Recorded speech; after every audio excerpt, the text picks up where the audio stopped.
Soy Fernando Díaz Villanueva, hoy es 5 de abril de 2018 y esto es La Contracrónica.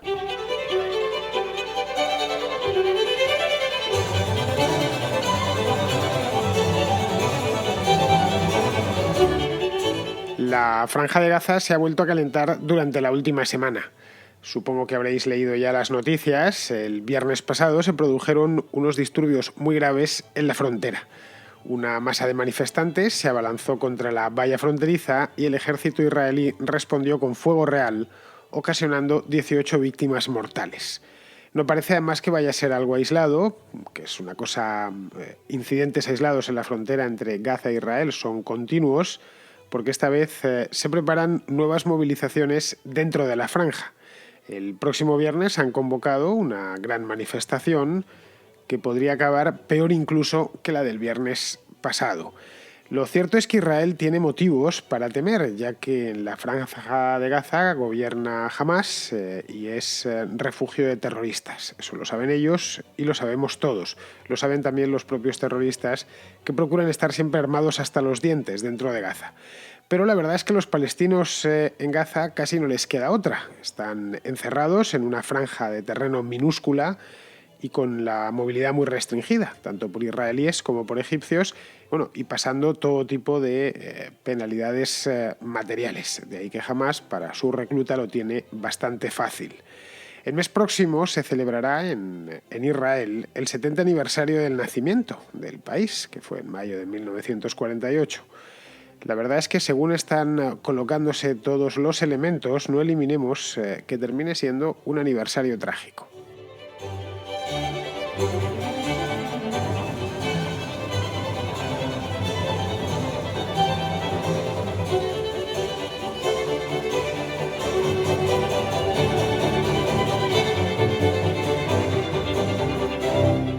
Dentro de poco más de un mes, el 14 de mayo exactamente, que fue el día del 14 de mayo del 48, como os decía antes, fue el día que nació Israel, porque ese día expiró el mandato británico de Palestina. Entonces, David Ben Gurión, que era el jefe de la agencia judía, proclamó como tal el Estado de Israel. Se trató de anticipar los acontecimientos antes de que se precipitasen por su cuenta, pues dieron el paso y declararon la independencia de lo que creo que llamaron Eretz Israel, que es algo así como la tierra de Israel.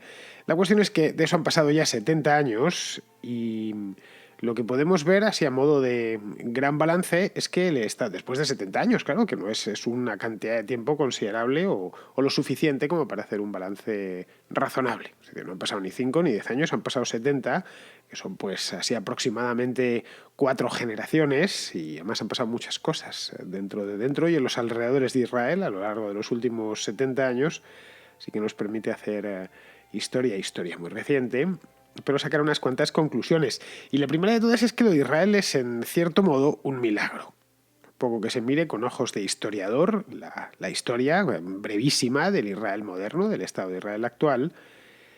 Y es un milagro porque aquí un país tan pequeño, sin riquezas naturales, en un lugar además de la tierra que no está especialmente bien regado, ni tiene grandes valles, ni buenos prados para cultivar, ni para tener ganado, no tiene por supuesto petróleo ni nada similar, que además está rodeado de enemigos, como es el caso de Israel, que le han declarado la guerra en 3 ocasiones y que empezó de cero, porque los israelíes empezaron de cero, lo que hay ahora mismo, y cualquiera que vaya a Israel, lo que va a ver, empezando por el propio Tel Aviv, que es una ciudad nueva del siglo XX, lo que se va a encontrar es un país construido en los últimos 70 años. Las ciudades, no solo Tel Aviv, sino también Haifa, por ejemplo, eran ciudades o que no existían o eran muy pequeñitas, eran poco menos que pueblos grandes en el año 1948, y hoy son grandes ciudades, canales de riego, etcétera, etcétera, autopistas, red de ferrocarriles. Es decir, empezaron de cero, rodeados de enemigos y en un lugar que no era especialmente rico. De hecho, era más bien especialmente pobre en cuanto a la dotación natural de recursos. Pues que algo así haya sobrevivido durante 70 años, es algo destacable, la verdad. Para los judíos eso de tener un país propio era un sueño hecho realidad en 1948. Venían generaciones y generaciones, cientos de años soñándolo en la diáspora. casi un sueño casi místico durante muchísimo tiempo, que a finales ya del siglo XIX empieza a materializarse en cosas concretas. Y la verdad es que se afanaron y se siguen afanando en mantenerlo, es decir, en mantener su hogar, el hogar que les costó tanto tiempo conquistar. Les hizo falta para conquistar primero su independencia y luego mantenerla durante estas 7 décadas, por un lado, apoyo internacional, y en origen al principio lo tuvieron, la Organización de Naciones Unidas les apoyó, les hizo falta mucho ingenio. De ese siempre los israelitas han ido bien sobrados y de esto todo lo avara que ha sido la tierra de Israel con ellos no lo han sido sus mentes, porque los israelíes han demostrado además ser extremadamente ingeniosos y sobre todo lo que necesitaban desde el principio y han conseguido mantener ha sido la ventaja demográfica, es decir, ser más que los árabes que había en el lugar. Gran parte de que Ben Gurión pudiese proclamar el Estado de Israel en el año 48 fue que ya había muchísimos judíos en Tierra Santa. Es decir, no eran una minoría, no eran un club social, no eran 150. Dijeron, bueno, pues vamos a montarnos aquí un Estado y después ya llamamos que vengan los demás, ¿no? Ya estaban allí muchos instalados, habían ido llegando en sucesivas olas migratorias y bien, eso sabían que era uno de sus grandes fuertes. Es decir, que solo se pudieron plantear tener un Estado propio cuando contaban con una masa demográfica significativa. Sin ella hubiera sido del todo imposible. Hoy dentro de la frontera de Israel, y ya por acercarnos más al momento presente, hay casi 9 millones de personas. En el último censo creo que son, la última estimación del censo son 8.800.000 personas, de las cuales el 75% profesan el judaísmo, el 20% el islam, y el 5% restante pues son, en esencia, minorías básicamente cristianas. Un poco de todo están otras religiones, por ejemplo los Bahá'í, que es el centro de la religión Bahá'í, que están en Haifa, tienen ahí uno de sus templos, aunque en Acre también, es donde es el lugar santo de los bahaístas, de los bahaístas de todo el mundo. Vamos, ese 5% es diferentes minorías religiosas. Pero la mayoría principal sigue siendo el judaísmo, como podemos ver con los datos que son los propios datos de Israel. Si lo vemos así, no deberían temer mucho. Siguen siendo todavía una mayoría considerable, un 75%, y árabes musulmanes tan solo un 20%. Pero claro, yo creo que no habría que mirarlo así. Es decir, el Estado de Israel convive con 2 zonas de población musulmana en su área natural, que es la que va del río Jordán al mar Mediterráneo. Estas 2 áreas son Cisjordania, por un lado, lo que en inglés se llama el West Bank, que tiene aproximadamente unos 3 millones de habitantes, y por otro la Franja de Gaza, que tiene algo menos de 2, pero prácticamente 2.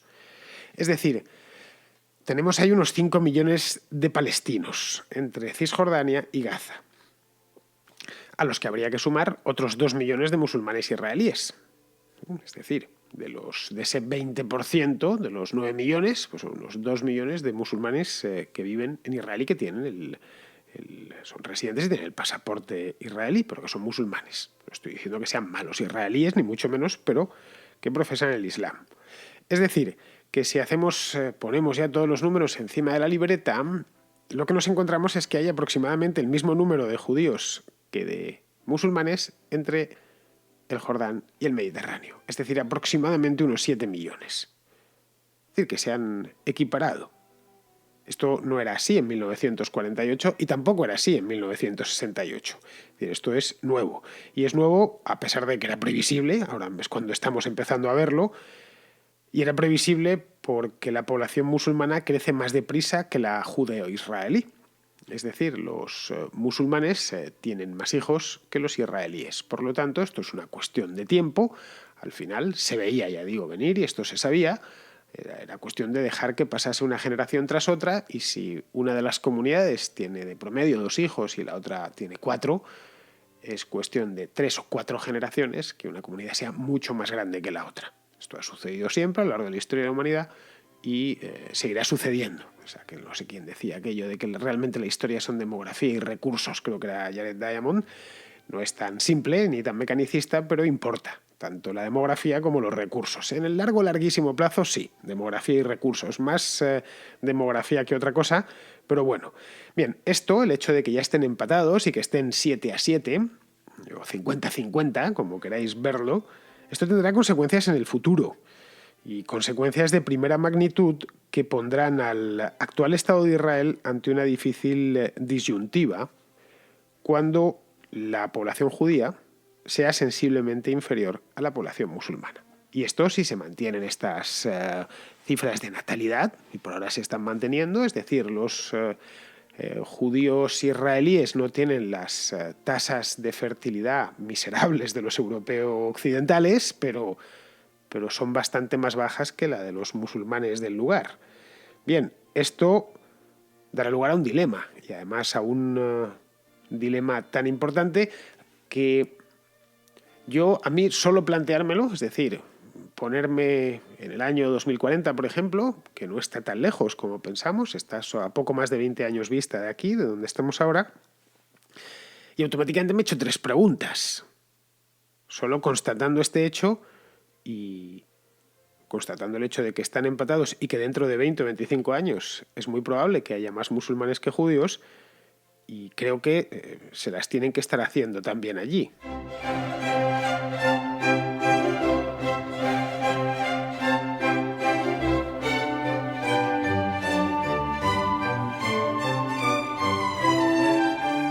Estas 3 preguntas empezarían por una primera. La primera, y bastante importante. La primera es si dentro de 20 o 25 años podrá Israel seguir llamándose así. No olvidemos que el nombre del Estado es un nombre religioso judío. Ya está. Y esto es un hecho. Entonces, ¿podrá seguir llamándose así cuando la mayor parte de la población de esa zona no sea judía? La segunda es si podrá seguir permitiéndose el lujo de tener una democracia. Es decir, una sociedad abierta, indiscutiblemente mejor que las dictaduras de sus vecinos, pero precisamente por eso un elemento extraño en esa región. Ni Egipto, ni Jordania, ni Siria, por supuesto, son países, ni el Líbano, que se aproximen ni remotamente a la cantidad de libertades políticas, civiles y económicas de las que disfrutan los ciudadanos israelíes. Eso se podrá seguir manteniendo.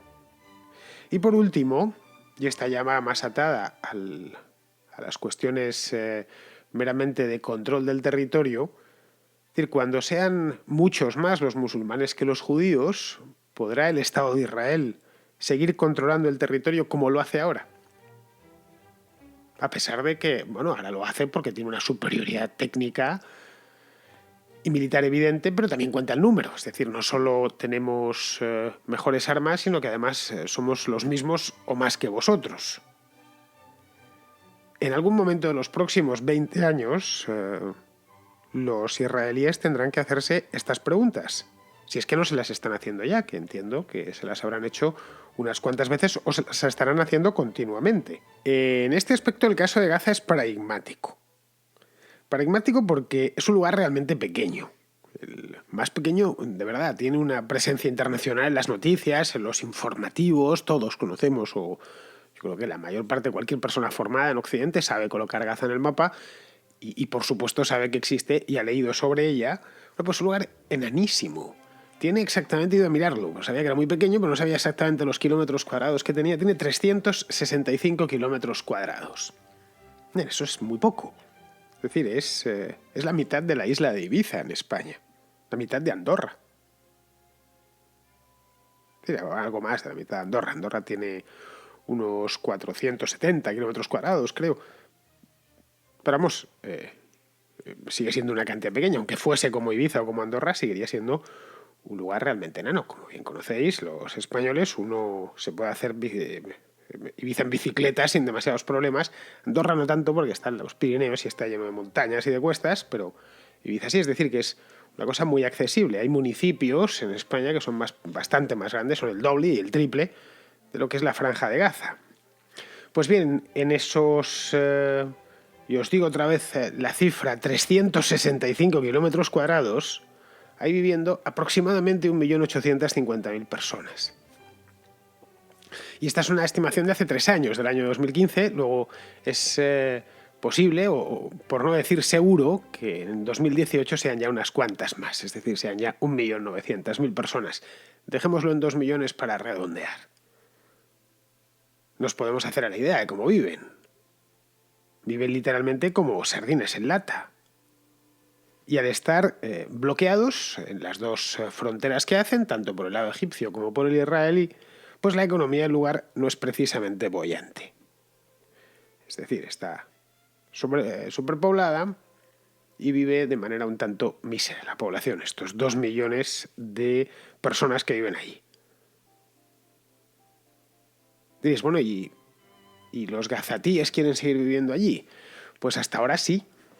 De hecho, creo que son las únicas personas en el mundo que quieren vivir en ese lugar, porque los egipcios no quieren saber nada del tema, cerraron la frontera, y los israelíes se retiraron de allí en el año 2005 y lo mismo, echaron el candado. Hay una salida de todas maneras, es decir, no es un bloqueo total, sería un semibloqueo.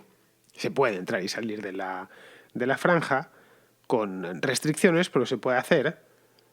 Y además los israelíes controlan lo que es la franja marítima y, por supuesto, por descontadísimo, la franja aérea, entre otras cosas porque el aeropuerto que había, que creo recordar que lo pagó la Unión Europea, cayó en una de las últimas guerras. Es decir, los israelíes lo bombardearon para evitar que les atacasen desde el aire, como es lógico. Pues bien, lo que vimos el viernes pasado es que lo que movía la manifestación, esta en la que hubo 18 muertos, fue que los manifestantes venían motivados porque muchos quieren salir de allí y que les dejen instalarse en Israel.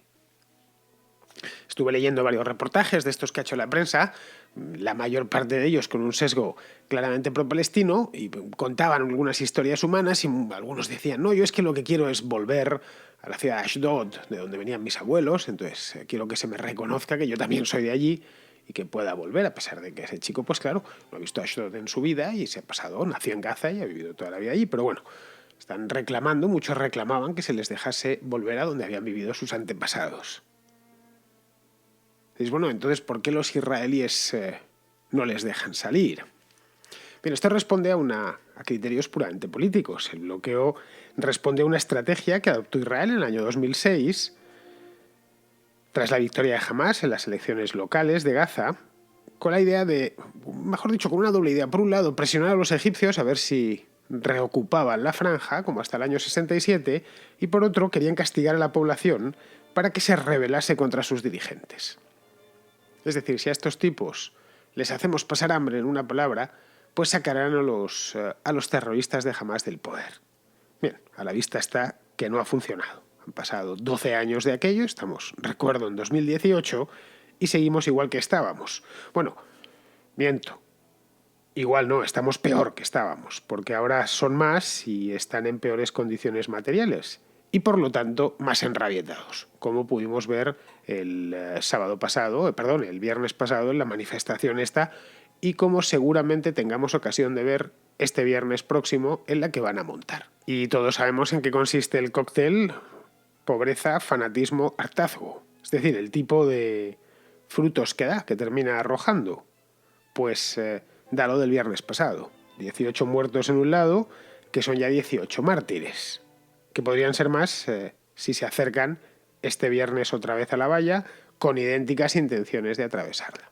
Y además con los manifestantes debidamente trufados de otros que no van tanto a manifestarse como a disparar. Los israelíes dijeron que ellos habían disparado con francotiradores precisamente para disminuir las bajas entre los manifestantes israelíes. Estaban tratando de detectar, tienen además unos drones y unas cosas, detectar a cuál de los manifestantes iba armado, es decir, no iba solo a manifestarse, sino a otras cosas, y tratar de abatirle. Pero claro, en estas operaciones tan quirúrgicas siempre hay daños colaterales, y los daños colaterales en este caso pues fueron unos cuantos muertos de inocentes, ¿entiendes? Es decir, simples manifestantes. Y además hay otra cosa, jamás rara vez ha hecho ascos, nunca ha hecho ascos a los escudos humanos, todo lo contrario. Gaza es un gigantesco escudo humano. Lo hemos visto a lo largo de los diferentes conflictos que han ido estallando allí desde el año 2006. Y además no tiene intención alguna de soltarlo. El año pasado, de hecho, se comprometió a transferir el control del territorio de la Franja de Gaza a Al-Fatah, que son los palestinos que gobiernan en la Autoridad Nacional Palestina en Cisjordania. Pero aún no lo ha hecho. Y yo personalmente no creo que lo haga, teniendo un escudo tan fabuloso y un lugar donde estar, sin que nadie les persiga, al menos dentro, ¿por qué van a entregarlo? De hecho, para Hamás Gaza es un coto privado, en el que puede reclutar todo lo que desee, ya que la población está expuesta al hambre y a la escasez. Puede también, y de hecho lo hace, fanatizar a la gente y tenerla en un estado de guerra permanente y de odio permanente. Un terrorista, en definitiva, todo lo que necesita es eso. Necesita disponer de materia prima, de reclutas, en una palabra, y de un santuario. Pues bien, Gaza es un gigantesco santuario terrorista, y lo es desde el año 2006. Luego quizá todo pase por resolver este asunto con Egipto, no lo sé. Que abra la frontera de Rafah, la del sur, y pase a controlar la franja como hizo hasta el 67, sería la solución óptima. Al-Sisi, además, el presidente de Egipto, que acaban de reelegirle, por cierto, creo que un 96 o 97% de votos a favor, una mayoría búlgara, pues ha puesto firmes a los islamistas en el Cairo. Ha ilegalizado a los hermanos musulmanes y a Morsi le tiene en la cárcel. Pero Egipto no quiere saber nada del tema. Y es comprensible, le queda bastante lejos, al otro lado del Sinaí, y además se tendría que comer un área muy depauperada y con los terroristas dentro. Así que yo no veo, no sé, la posibilidad de que Egipto se meta en este lío es poco factible. Así que quizá, tal vez, y esto estoy simplemente echando una moneda al aire, la única salida posible a este problema, que no va a hacer sino crecer, el problema de Gaza, sea la Autoridad Nacional Palestina. Claro, que una cosa es decirlo y otra que se convierta en realidad.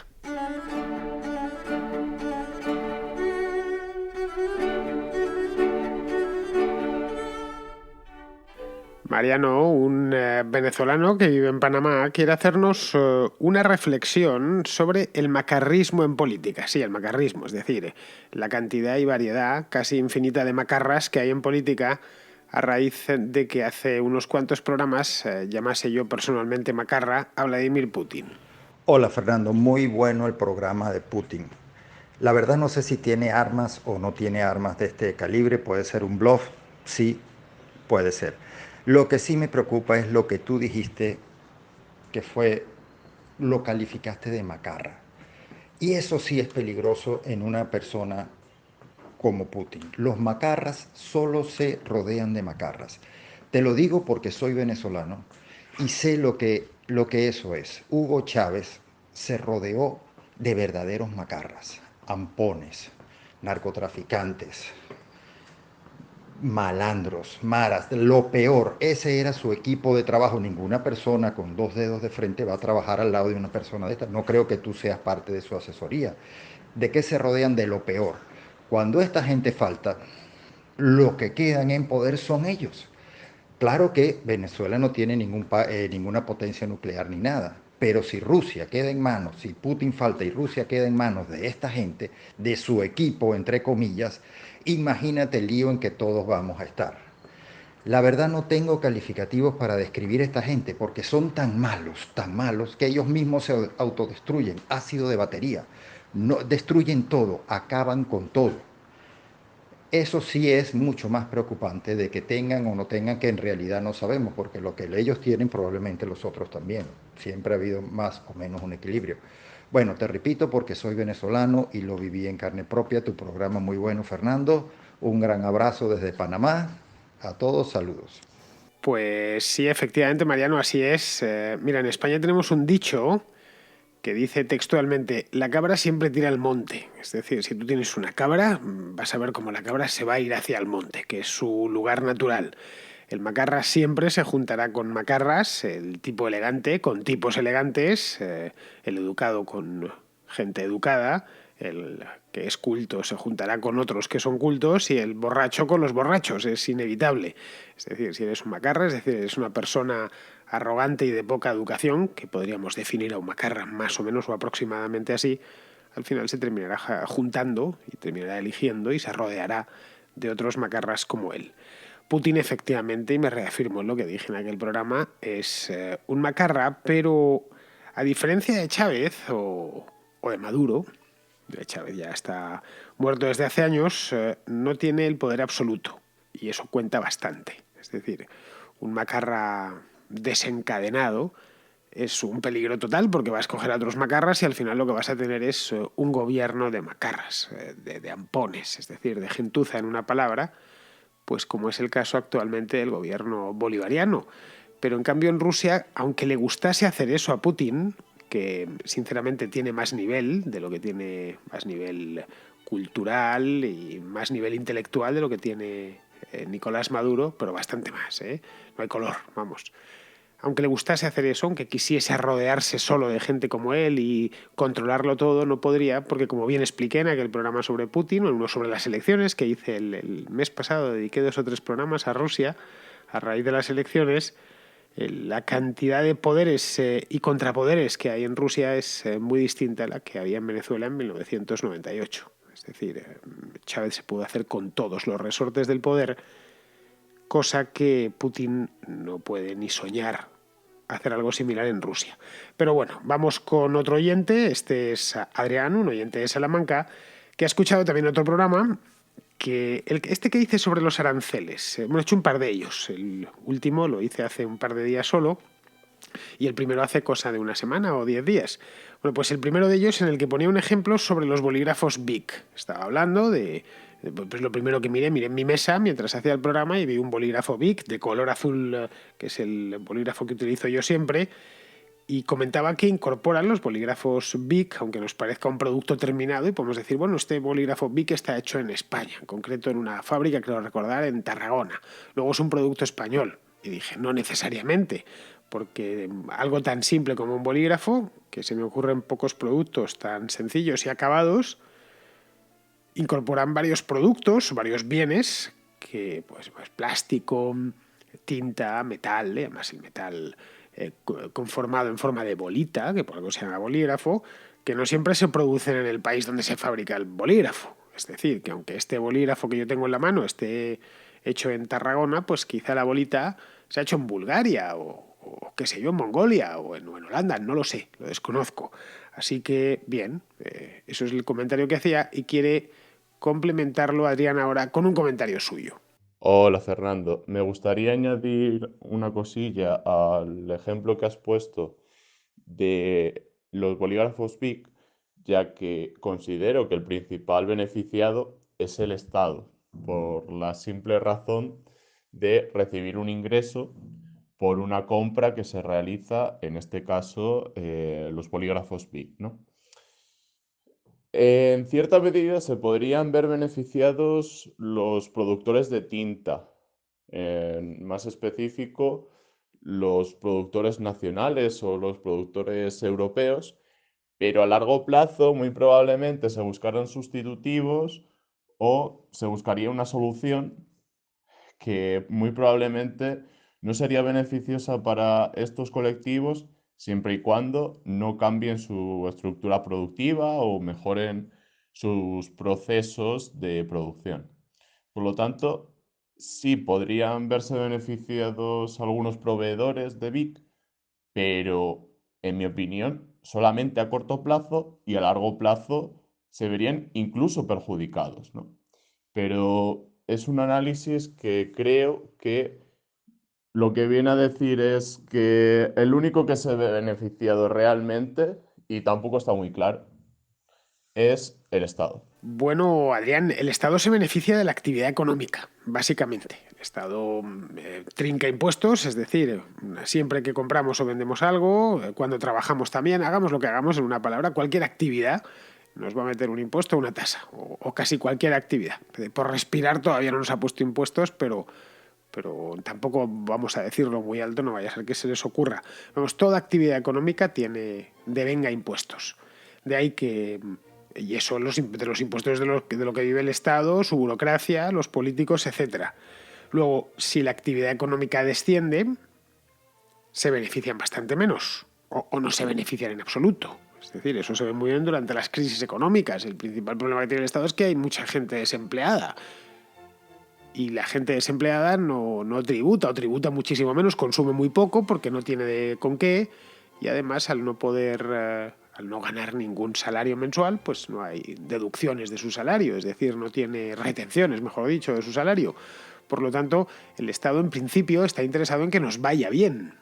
Es decir, es una maniobra un tanto delicada porque tiene que tratar de sacarnos lo más posible sin terminar de matar a la gallina de los huevos de oro, que somos la gente que trabaja e invierte, es decir, los trabajadores y los empresarios, la gente común y corriente, todos nosotros que por la mañana nos levantamos y tratamos de salir adelante a través de nuestra propia industria. Bien, pues los gobernantes inteligentes tratan de sacar lo más posible, pero sin llegar a asfixiarlo. Cuando son excesivamente ambiciosos o vienen ya averiados por alguna ideología destructiva, pues lo que hacen es que a la gallina de los huevos de oro terminan matándola. El socialismo en esencia, desde el punto de vista económico, es eso, es asesinar, estrangular, romper el cuello a la gallina de los huevos de oro. Y al final, pues hablando de nuevo, trayéndonos de nuevo a Venezuela, es lo que terminó pasando en Venezuela. Ya el país directamente no produce nada. Por lo tanto, en principio, y si no somos exclusivamente a sus intereses, los aranceles meter aranceles hacen que la actividad económica disminuya. O sea, los productos son más caros, algunos se dejan incluso de producir porque no se puede, pues no hay suficientes, no hay las materias primas, aranceles o el proteccionismo en general. O los productos de los que necesitas no los tienes disponibles dentro de tus fronteras, en una palabra, la autarquía, que es el proteccionismo llevado a sus últimas consecuencias. Lo que tuvimos en España en los años 40, vamos, y el país no era precisamente rico, era muy pobre. Y el Estado tampoco lo era. El Estado en España empezó a ingresar cantidades significativas de dinero a partir de los años finales de los 50, principios de los 60, cuando se liberaliza, después de los planes de estabilización. Pero bueno, la idea es que sí, el Estado, siempre que puede, se va a beneficiar, pero en este caso no se beneficia de ninguna manera. Luego hay una cosa más ideológica y más de compra de votos en la idea esta de meter aranceles. Muy bien, pues vamos a terminar, vamos con Pizarro, que tiene su comentario del día sobre el asunto este del AVE, de la alta velocidad, que comentaba yo ayer. El volumen de pasajeros de la red de AVE hace económicamente inviable la infraestructura. La cantidad de votantes con estación de AVE pretesta el dispendio, por los supuestos réditos electorales, pero el número de irritados votantes sin dicha estación los pone en entredicho. Dentro de varias décadas, cuando ya nadie recuerde quién fue el Lumbreras, seguirá siendo deficitario que los madrileños se acerquen a Toledo a 300 km por hora, y se seguirá pagando el mantenimiento y el déficit de tarifa. Cada euro adjudicado hoy en proyectos deficitarios con un propósito electoral a corto plazo por Mariano serán una sangría de euros a largo plazo, es decir, un despropósito que tendrá que gestionar otro o el mismo pero en otro momento y circunstancia. ¿Qué cruz te manda más? Un cordial saludo de Pizarro. Pues hasta aquí ha llegado la contracrónica de hoy, así que, queridos amigos, me despido de vosotros. Hasta mañana.